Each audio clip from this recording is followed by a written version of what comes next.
I'm not the house of cards that falls down easily. I'm strong enough to handle what you throw at me. Welcome to Mental Health News Radio. I'm your host, Kristen Sunanta Walker. Just what are we going to discuss? The intimacy that is mental health. Let's continue to make it as comfortable as discussing brain health or heart health. This show has been on the air for several years and we have amazing co-hosts. And then we created a network of podcasters on mentalhealthnewsradionetwork.com, a place where every possible facet of mental well-being can be talked about openly. My show, after several hundred interviews, the format is this: intimate, deep, funny, touching, sometimes uncomfortable, but always vulnerable conversations with interesting people. The goal is to have you, our listening family, many of you who have become my good friends, feel as though you are listening in on private conversations. Thank you for tuning in and becoming part of this amazing journey with me, and now with our network of podcasters. Just knowing this podcast might be helping any of you realize you are not alone on this journey called being a human being makes doing this podcast worth every second. After all we promised we'd be cordial. Hi everyone, Kristen here. A short intro on our next guest. He's been on before. His book, The Stress Solution, is very important for the times that we're living in right now. He is Dr. Arthur Ciaramicoli. He's a licensed clinical psychologist who's been treating clients for more than 30 years. He is a member of the American Psychological Association and the Massachusetts Psychological Association. He is currently in private practice, does a ton of speaking, has written many books, and he has been on the faculty of Harvard Medical School for several years, lecturer for the American Cancer Society, chief psychologist at Metro West Medical Center, and director of the Metro West Counseling Center and of the Alternative Medicine Division of Metro West Wellness Center in Framingham, Massachusetts. Please welcome him to the show. Hi, everyone. This is Kristen Sunanta Walker with Mental Health News Radio. I'm here with a past guest that you all loved. His name is Dr. Ciaramicoli. He writes a lot about stress. And so we are, as he just said before we started recording, we're in a very stressful time right now. So this is perfect. So thank you, Dr. Ciaramicoli, for coming back on the show. Oh, you're welcome. Thank you for having me back. I enjoyed our first interaction.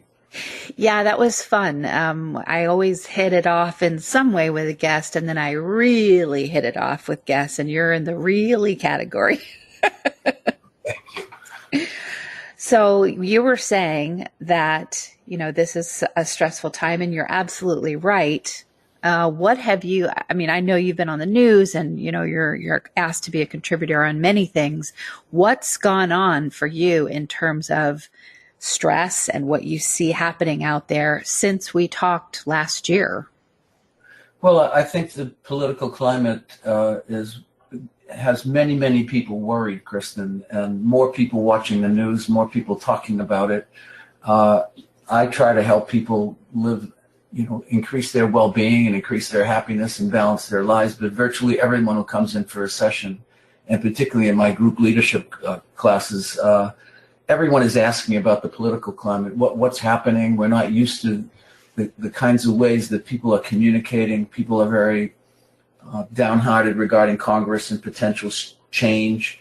Americans in general now have fewer friends. Trust has decreased. Empathy has decreased. And prejudice has increased. So Right. We're in a very difficult time. And PCP visits, you know, primary care visits, recent studies indicate that 75% of the visits are due to stress alone, which causes other physical symptoms, as you know.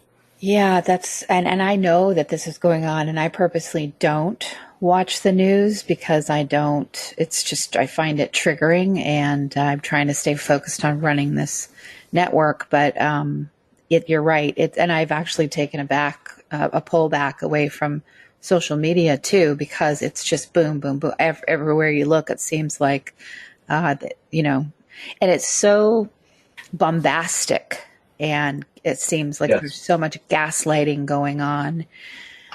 I'm glad that subjects like gaslighting are mainstream now. On the other side of that, they're mainstream because it's happening more than it probably ever has. Is that your assessment as well? Yes, I think we've in many ways lost our civility. We've lost faith in the government. People don't know which news channel to trust. Yeah. Our behavior has become less civil, and people tweet very nasty things about each other. People write nasty things on Facebook. I mean, I just heard the other day one of my client's sister was banned from Facebook for the 4th time because of things that she says about friends and coworkers. I think because it's somewhat anonymous at times, and we're not looking at people eye to eye, that people think they can make comments like when you're driving in a car and you swear at someone in the car next to you. But we don't realize when you act like that, when you're aggressive, you're raising, and you're stressed, you're raising cortisol levels. And when you raise cortisol levels, it increases negative thinking, obsessive thinking. It causes inflammation, weight gain.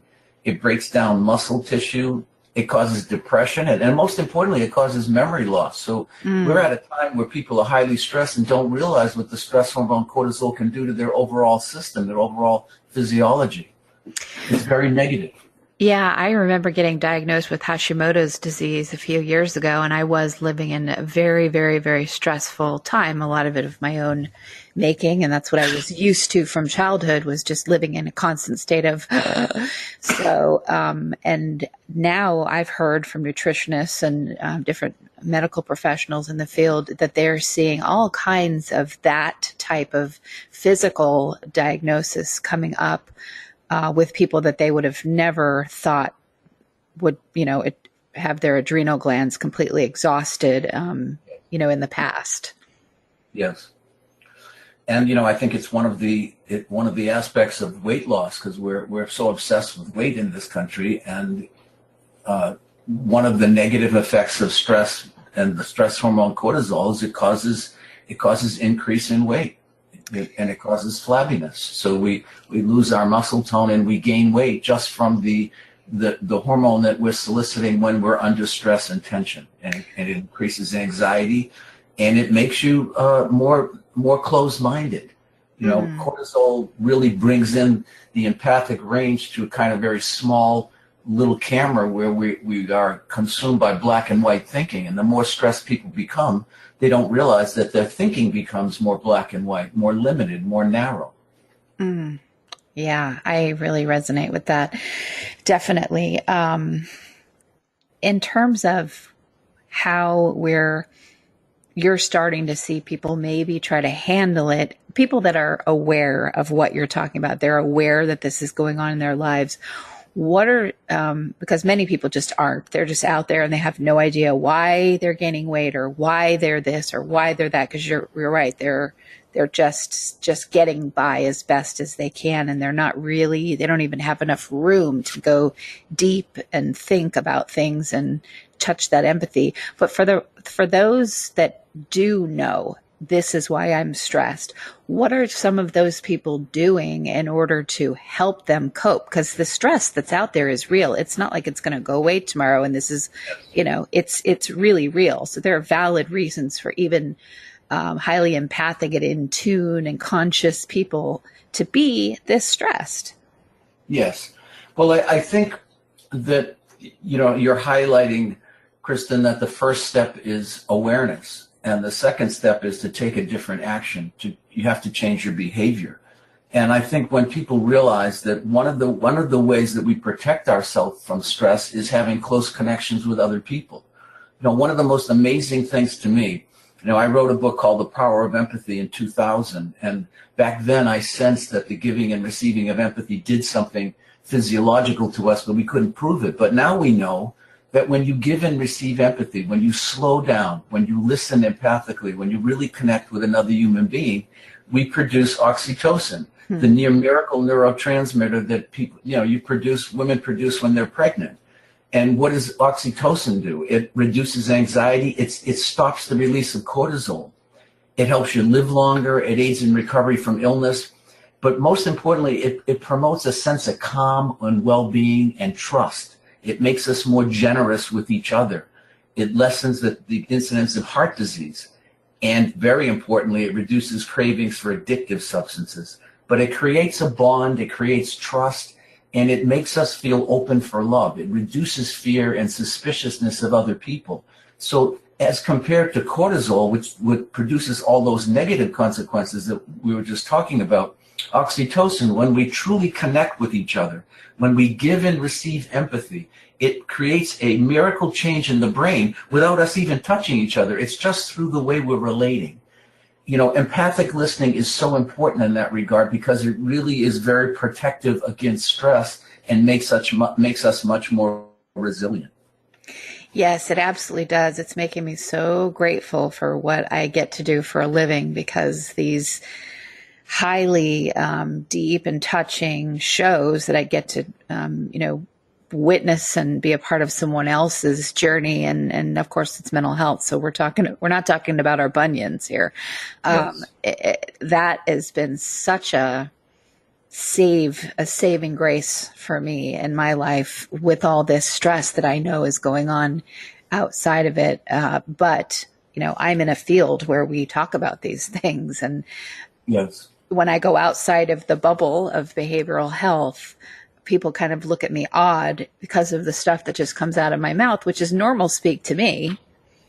yes. But they're like, what? They're always kind of taken aback. And I had somebody tell me, which was good. It was good information to have. It took me 4 days to process what we talked about. It really threw me for a loop. And it was someone I had met at a nail salon.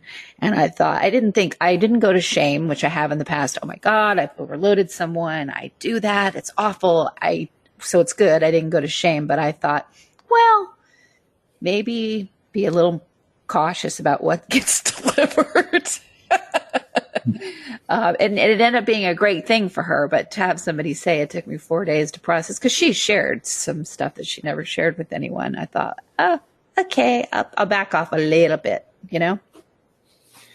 Well, I think, because we do this on a regular basis, and I thank God every night on my knees that I have the opportunity to interact with people and that they trust me enough to allow me to know them in a depthful way. And I know that you have the same experience, but like when I add people to some of my group sessions, they're so surprised how open people are talking with each other. And I always say, none of these people were this way when they first started. Right. This is the thing we have to learn. We all have the capacity for empathy, but it atrophies like an unused muscle if we don't practice. Yes. But you can learn. So many men I've added to group sessions where people say, oh, he doesn't have the empathy gene. And 6 months later, people are seeing a remarkable change because it's there. People often think in therapy that you're going to point out to them what's wrong with them, but this is more of a case of uncovering what's always been right with them. Yes. Everyone has the capacity for empathy, and everyone has the ability to connect. They may have not been given the right tools to know how to use it, however.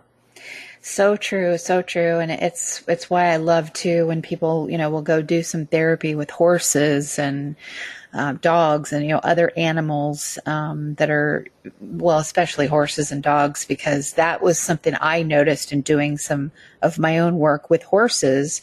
Was I thought it was going to be like the typical therapy I've been in the past. Well, let's talk about all the things that are wrong with me and try to fix them. And Right. The whole horse session was about everything that's right with me and I should celebrate. Mm-hmm. And it was amazing. It was really amazing. So people look at me and they're like, horse therapy? And I'm like, I just do it. I'm not kidding. It'll change your life. It's amazing because our granddaughter who's 4, Carmela, she was named after my mom, and she just loves horses. And we have a place in Maine near the ocean, and I'll take it to one of the horse farms, and it is mesmerizing because she relates the horses and they to her. And there's one farm that, they take stray Mustangs from the West and keep them and take care of them. And this farm has been there for years, but it's an amazing thing to be close to a horse. I mean, the attachment that they have to certain people, and she just lightens up when she's next to a horse. I mean, she loves to ride and get on, and she talks to them, and it looks to me like they're talking to her. Oh, they are. There's something about a horse. They will find whatever your biggest wound is, and they will suss that out. It's kind of amazing, but in a very loving, sometimes not so loving. I've got one horse I'm working on with about leadership that I was like, you know what? I just don't think this is the right horse for me. I like the other horse that just listens to what I tell it to do. And my friend who's a counselor looked at me and said, no, you need to keep working with the other horse because you've got some leadership stuff that needs to be worked on. And I was like, fine, I will. So. Who? Exactly. So what are other ways that people that are aware and conscious are doing maybe in their self-care practice to combat what is, or maybe combat's not a great word, but to handle what's happening out there? I think, again, making connections, realizing that a lot of what you hear is not necessarily factual. Right. You need to have some websites that you truly trust and know are credible. You need to have some news programs that you know are credible. But like you said earlier, don't watch the news all day long. Don't become a news junkie. Know that a lot of it is generalizing, and a lot of it is distorted thinking to try to convince us to think one way or another about this individual or another. Empathy is about the facts. Empathy is not sympathy. Sympathy, you rush in when you're identifying with somebody. Empathy slows down a process to understand the objective facts. It teaches us who to get close to and who to be distant from. It also teaches us what information we should take in and is credible, and what is just generalizing and coming from someone's own agenda. So empathy is a tool. It's everyday mind reading. It helps us know who to trust and what information to trust. So when we slow down, we're able to use empathy. When we speed up, quick reactors hardly ever are empathic because they're reacting based on something they're perceiving, one little piece, and they don't see the whole picture. Empathy, you see the whole picture. It's big thinking rather than narrow thinking. It's large world rather than small world. So when you're using empathy and when you commit to practicing on a daily basis, that's why I created this whole system called Empathic Cognitive Behavioral Therapy, because cognitive behavioral therapy focuses on distorted thinking, and empathy focuses on teaching us to perceive accurately. So when you're perceiving accurately, you're going to be far less stressed than when you're generalizing from past experiences or from your own biases about yourself or other people. This is something that it came up for me in the middle of what you're saying. I was speaking with a friend about how much we're noticing so many people in our circle that are wonderful, empathic, aware human beings, and they're having these major life changes that look awful. They are ultimately for their greater good, but they know this, but they feel awful. It looks like a big emergency. It's very stressful, and just a lot of that. And I'm not kidding. Like just even yesterday, 11 people that are high up CEO, upper management people had just, life altering things happen all yesterday. And I thought something is in the air. Yeah. And they get it. They get that it's happening, but for a reason and so on. But what we found interesting was even those of us that are aware, we still catch ourselves thinking that we get it. We get life. We understand. It's almost a hidden ego. It feels like, because we'll talk about, oh yeah, well, you've got to keep growing. You've got to do this.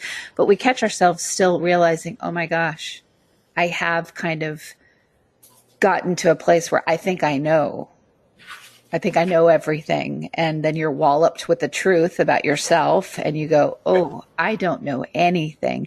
Is that, I mean, I've told people that's going to happen till you're 6 feet under, but is that something that you've noticed as well, even with people that aren't big egotistical people? I think sometimes when we're learning something new, we can get a little haughty about people who aren't as knowledgeable or aren't as aware. And I think when we think we know everything, that's very dangerous. Yeah. very dangerous position to be in, because we're always evolving and human beings are always changing. I always get nervous when a couple comes in and one will say to the other, "Oh, I know him or her like the back of my hand." And I don't think that's quite possible. I know we tend to, the more familiarity we have with someone, we tend to generalize more. We don't listen to the subtleties anymore or the nuances. And, sometimes I call it pathological certainty, which is thinking you know everything when you know very little. I know, no one likes commercials, but seriously, folks, without the help from these organizations, we could not stay on the air. Please give a shout out to zencharts.com. If you're a mental health or addiction treatment center, you'll want to use their EHR. It's gorgeous, and they're just good people. And also MyGenetics, MyGenetx.com, because knowing your genetic code empowers your mental health treatment. And lastly, CopeNotes.com. We love getting positive messages right to our phones every day from Johnny Crowder. He's the lead singer of Prison, a heavy metal band sharing their music about suicide prevention, addiction recovery, and mental health. See, that was painless. Support them as they support us. Back to the show. Yes, pathological certainty and pathological supremacy can kind of go hand in hand. Yes. And sometimes Once you think you're better than other people, you're usually misperceiving. Exactly. That's why I always say we do not celebritize on this show, because everyone that comes on, from my mailman to you to whoever else, is a human. Yes. And they have their ups and their downs and their dark nights of the soul and their joyous, I'm standing on top of Mount Everest moments as well. And that place to get with another person and not put a persona on them out of your own insecurities or fandom or whatever is, I like it better. This Yes. place. I think it relates to what I consider one of the greatest accomplishment any human being can achieve, is being able to rid yourself of your biases towards yourself and others, so that you see the truth. And we're all imperfect, as you're saying. We how can you be human without being imperfect and having imperfections? And when we realize that vulnerability is a part of growing, and it's actually a strength in many ways, because it teaches us to get in touch with that soft part of us that's vulnerable and maybe has some sadness or some misgivings about something in life that we need to pay attention to. It's not a negative. It's not a weakness. It's like people who think sadness is a weakness. Sadness isn't depression. Sadness is emotion and a cue to slow down and look at something that's affecting you, something that's troubling you possibly. Yeah, and I've noticed too, physical things like just noticing those things. So let's say you are stressed, just taking the time to go, oh, that's right, I just moved into a new home and I am a little bit behind in my work or whatever, and yet people don't take they tell their friend, but you just moved. Of course you're stressed out right now. Of course you feel behind, and it's okay. But we don't necessarily apply ourselves into that equation. Yes, and that's why I have in the book, The Stress Solution, a chapter on the self-voice. Because from the moment we wake up in the morning, if we start saying negative things when we're looking in the mirror about ourselves, we're changing our neurochemistry. We're already putting ourselves in a position to have a negative day and to perceive others in negative ways, or to misperceive, because we're unbalanced neurochemically. We're already starting the day that way. And, we all have a story in ourselves that we wrote early in life. I always like to call it a novel, because I think, we look into the mirrors of people that we trust early on, and we look to see what they think of us or what they mirror back to us, and that becomes our sense of self. But we have to realize that sometimes it's like looking into a circus mirror. Some of those people, our parents, our teachers, our coaches, whoever, they have biases of their own, and they may have fed back to us something that was not accurate about us. And our job, our responsibility as adults, is to rewrite that story. Make that novel, make that fictionalized story a nonfiction story. And the only way we can do that is to be open to feedback from other rational, reasonable people in our lives. And we probably all have the opportunity to get that feedback when we let people know we're open to it. So true. So true. This has been such a good year for practicing receiving help. For me and for a lot of my friends, we're all good at, we're there for everybody. Anybody can call and they're upset, and we'll be that voice of reason and calmness and all that. But we're not so good at getting that help, asking for help that is are asked of us. And that is just as important. Yes. There's a saying in the Old Testament, beware of the helper. Yeah. Let's go ahead and say it for our listeners. We're always focused on someone else, but what about us? Yeah. And in some ways, I mean, I've certainly, put myself on the martyr, pedestal, which is that was not fun to look at that and go, oh, okay. So really all this quote unquote rescuing that you're doing didn't really rescue anybody. And you got to make a big martyr story out of that. That's not very attractive. Well, it's important that you recognize that, though, because sometimes we want to help so badly that we don't realize that we're actually causing a resistance. Because when people know it's more for us than it is for them, they tend to back away. Absolutely. Oh my gosh, that's so true. It's so true. It's when you watch, how many times a day am I saying I, or am I interrupting someone who's trying to tell their story, and then I'm saying I back to them. And, it's not to run yourself through a cheese grater over every conversation you have, but to just be very aware of how much you're inserting yourself constantly, because we live in this very narcissistic society right now, and it's difficult for even people that don't lean high on that spectrum to just check yourself constantly. Okay, just checking in here. Am I way too much in my ego, that kind of thing? Yes. In my group sessions related to that point, Kristen, is that a lot of times when people start to talk, they won't even be making eye contact. They'll be looking up, and they don't even realize that it's become boring at a certain point, because they're either going into something with too much detail, or they've already told people this story before. So I ask people, can you look up and look around the room? And I have them look into other people's eyes to see, do you think the people in the room are interested right now? Or do you think they're not interested? Are you even taking a little inventory to see?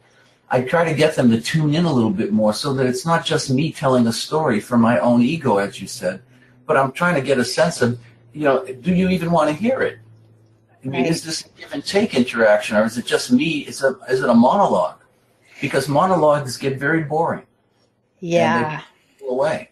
Oh, yeah. Well, trust me, with this show, I tell the same story, and I know the listeners have heard it, but the person I'm speaking to hasn't. And sometimes I'm using that to get to another level in the conversation. But I am always thinking, oh, gosh, my listeners are going to be like, okay, here she goes again.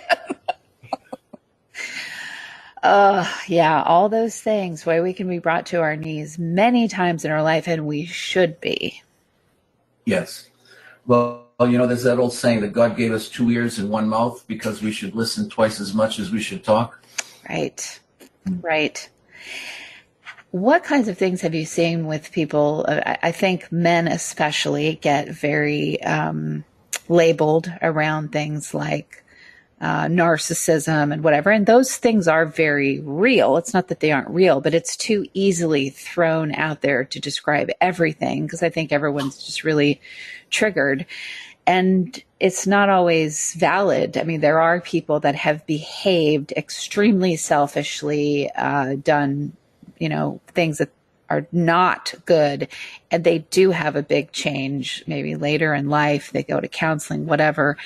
And they just are like, I call it like, it's the Vulcans Syndrome. How Vulcans are just not supposed to have any feeling forever. And then the men, as they age, have the cry all the time and have all this empathy. Yeah. And that was a character, but it was written for a reason.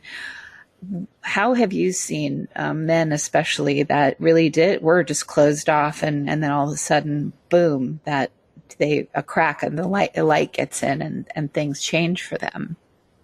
I think as men get older, I think in the second half of life, it's a lot easier to reach men.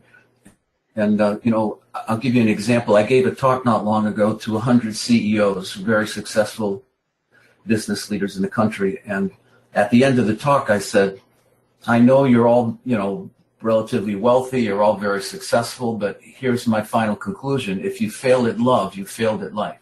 Mm. And then one of the CEOs came up to me after, he was 73 years old, and he looked at me and with a little smile and he said, you just ruined my life. And I said, what do you mean? He said, quite seriously, I do have all the money that I need, more money than I'll ever need. I've got 3 kids. I see them maybe once a year. I don't see my grandchildren. I don't think my kids really want me around them. I'm in my 3rd marriage. And he said, I've never known how to love. I thought making more money, taking them on fancy trips, I thought that was what everything was about. When you made that last comment, he goes, seriously, it went right through me. Mm. When you said, if you fail at love, you fail at life, he said, everybody around me, my friends and associates think I'm very successful, but the truth is I failed at love. And at my age, I feel like an overall failure. He said, it doesn't matter to me that I have all this money. I don't have a close friend. Mm. And that's true for men. I mean, that's true for women and men, more so on the man side. But what do you see happens when someone has this kind of a realization? What do they start doing that changes their life so that the second half of their life is very different from the first? Well, and I've had 3 groups that are ongoing called leadership and communication groups, and they've been ongoing for more than 25 years. And one of them is like 25 to 30, the next to like 30 to 40, and the third one is sort of 45 to 75. So I have 3 different stages of life. And I think men and women, but particularly men, they need somebody who they feel can teach them how to be empathic because they know it's been missing.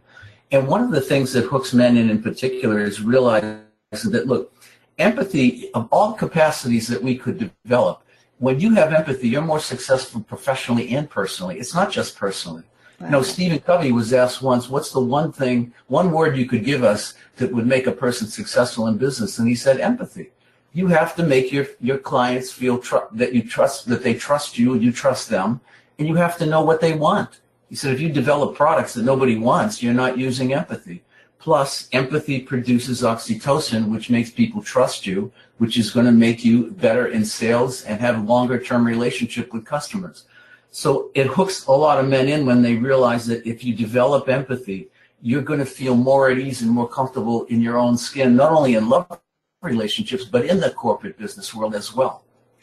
And there are those few that have mastered the art of feigning empathy, and it is an Academy Award-winning performance every day, and they truly don't care.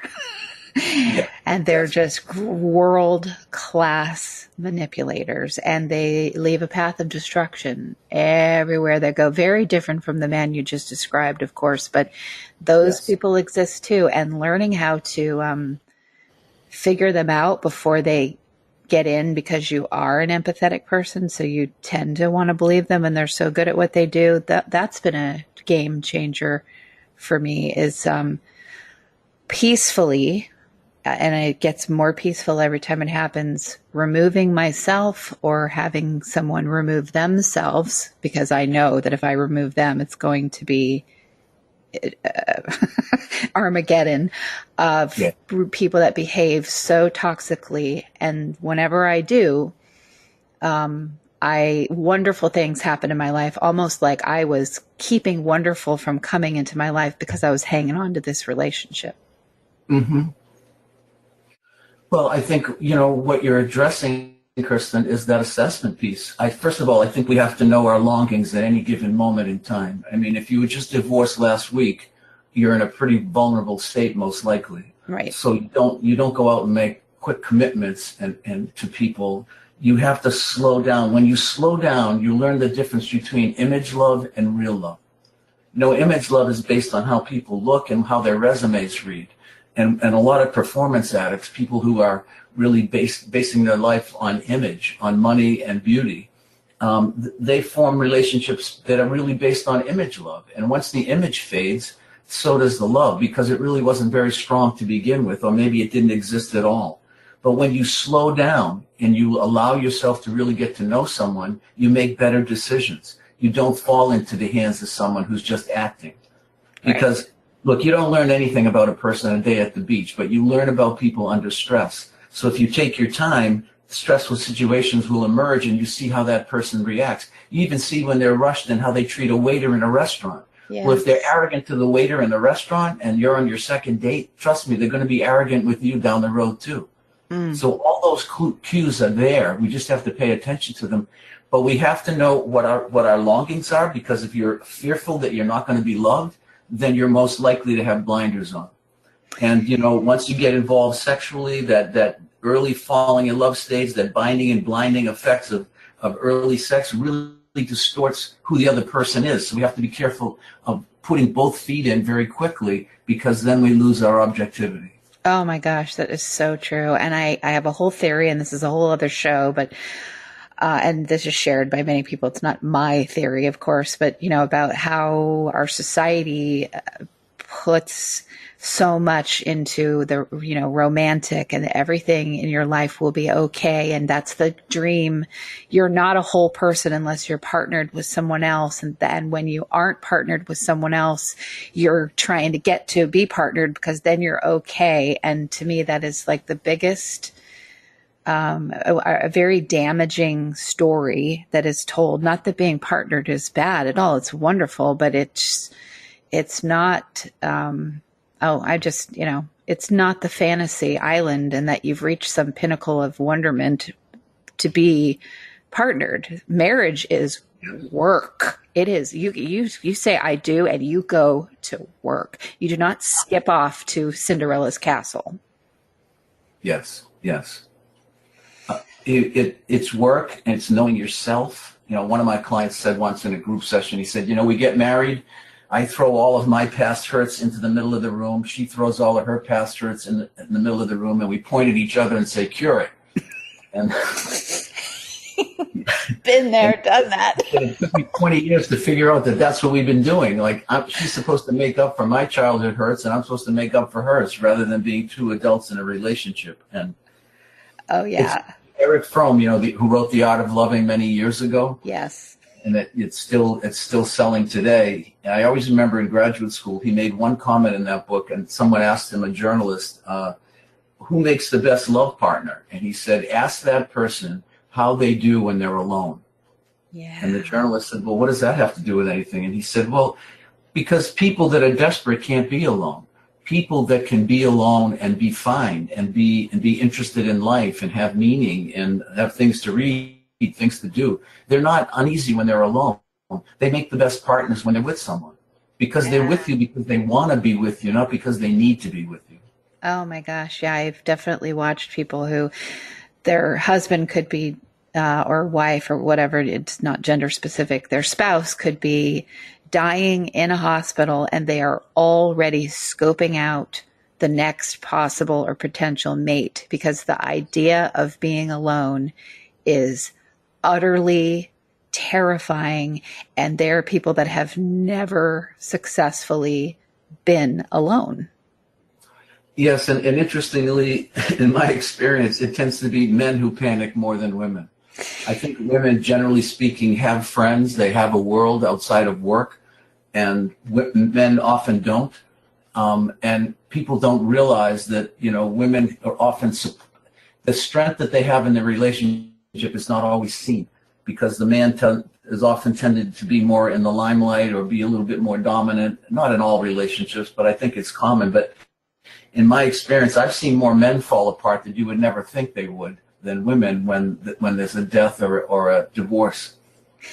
Yeah, I call that the untangible, the intangibles, you know, the emotional weight that gets carried that you can't put your finger on and say, here is the scientific fact box that this is and how it affects our relationship, because it's an intangible. It's emotion. It's not what you can, put it towards money, towards anything. And that emotional weight that women tend to carry, it tends to get ignored or not taken seriously until they're gone. And a male or even female partners are like, whoa, wait a minute.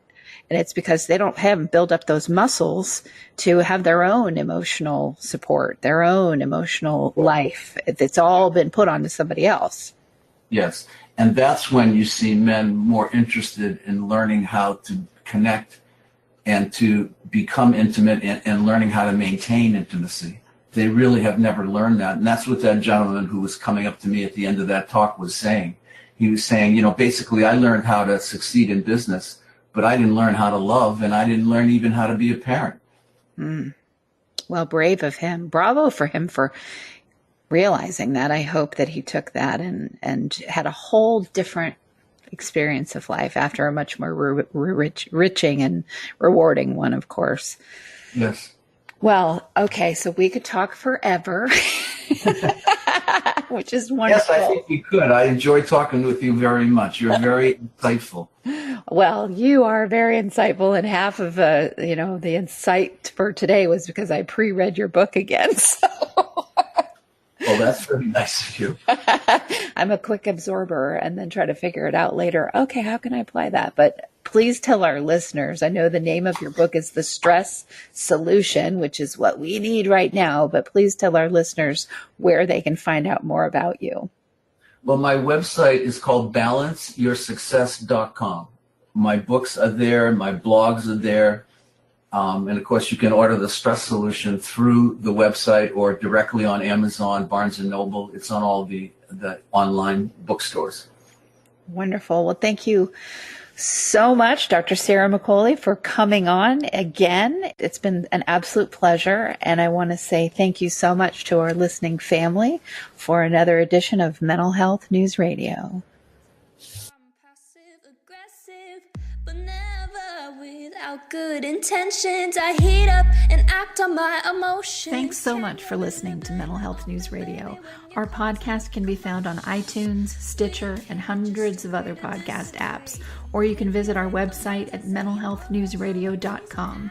If you have a question or would like to be a guest, become a podcaster on our network, or join the amazing organizations that help keep us on the air, please email us at info@mhnrnetwork.com. Get ready for that special goodbye from our resident therapy dog, Miles, and a special thanks to Emily Sohn for letting us use her incredible song, Cordial, for our podcast music. Listen to the full song on SoundCloud at emily.sonne. Don't be surprised when I don't hate on you. After all, we promised we'd be cordial. Sometimes in you I can fight it. Good boy. Hey folks, Dirks Bentley here.